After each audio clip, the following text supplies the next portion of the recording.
অভিনেতা সঞ্জয় দত্ত তার নতুন সিনেমা খলনায়ক রিটার্নের ঘোষণা দিয়েছেন এবং তিনি বলেছেন জেলে তিনি খলনায়ক রিটার্নের সিকুয়েলের ধারণা পেয়েছিলেন। 4000 কয়েদি বলেছিলেন যে তারা সিনেমাটি দেখবেন। আসলে এর কাহিনীটা কি, চলুন এই ভিডিওতে জানা যাক।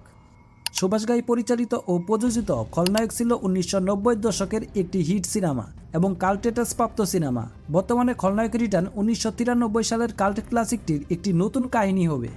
সঞ্জয় দত্ত বলেন, 1993 সালের মুম্বাই বিস্ফোরণ মামলায় জেল খাটার সময় এই ধারণাটি জন্ম হয়। জেলে তিনি তার চারপাশের সবাইকে জিজ্ঞেস করেছিলেন এই সিনেমাটি কে কে দেখতে আগ্রহী হবে এবং 4000 কয়েদি বলেছিলেন তারা সবাই এই সিনেমাটি দেখতে আগ্রহী। এরপর সঞ্জয় দত্ত তাদের সবাইকে খলনায়কের গল্প নিয়ে 1 পৃষ্ঠা করে লিখতে বলেছিলেন এবং সেই 4000 পৃষ্ঠা পড়তে সঞ্জয় দত্তের বেশ কিছুদিন সময় লেগেছিল। এরপর যখন তিনি পেরোলে মুক্তি পেল এবং এই পৃষ্ঠাগুলো সুভাষ স্যারকে একবার দেখতে বলেন, এরপর সঞ্জয় দত্ত বলেন আসলে এটি আমাদের তৈরি করা উচিত। এরপর বর্তমানে সুভাষ ঘাই বলেন সঞ্জয় দত্ত সিনেমাটি তৈরি করেছেন বলে তিনি অনেক খুশি।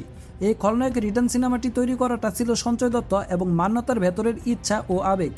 আমি নিশ্চিত যে এটি আগের সিনেমা খলনায়ক থেকে অনেক ভালো হবে।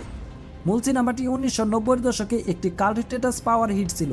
সঞ্জয় দত্ত খলনায়ক বাল্লুর চরিত্রে, সব অফিসার রামের চরিত্রে এবং দীক্ষিত আন্ডার কভার অফিসার গঙ্গার চরিত্রে অভিনয় করেছিলেন। নির্মাতারা একটি বিশেষ অনুষ্ঠানে খলনায়ক রিটার্নের টিজার উন্মোচন করেছেন। সেখানে সঞ্জয় দত্ত একটি নতুন রুক্ষ লুকে বাল্লু চরিত্রে ফিরে এসেছেন। সিনেমাটি রিমেক, সিকুয়েল, প্রিকুয়েল নাকি নতুন চিত্রনাট্য তৈরি হবে সে সম্পর্কে বিস্তারিত কিছু জানানো হয়নি। টিমটি মূল সিনেমার কাহিনীর সাথে আধুনিক আবেদনের মিশ্রণ ঘটানোর প্রতিশ্রুতি দিয়েছে। এই অ্যাকশন ক্রাইম সিনেমাটির সিকুয়েলের জন্য চলচ্চিত্র নির্মাতারা সুভাষ ঘাই এবং মুক্তা আর্টসের কাছ থেকে সত্ত্ব কিনেছে। এরপর দেশপান্ডে বলেন 1993 সালে খলনায়ক ঠিক এটাই করেছিল। এটি ছিল একটি যুগান্তরকারী এবং ঝড় নির্ধারক সিনেমা। দর্শকরা সিনেমাটি দেখে হতবাক হয়ে গিয়েছিল। এর গল্প, চরিত্র, সঙ্গীত, সূক্ষ্ম খুঁটিনাটি সহ প্রতিটি দিক প্রজন্মের পর প্রজন্ম ধরে মানুষ উপভোগ করেছে। তিনি আরও বলেন যে সঞ্জয় দত্ত খলনায়ককে একটি নতুন তকড়া এবং নতুন জীবন দেওয়ার জন্য অস্থির হয়ে আছেন।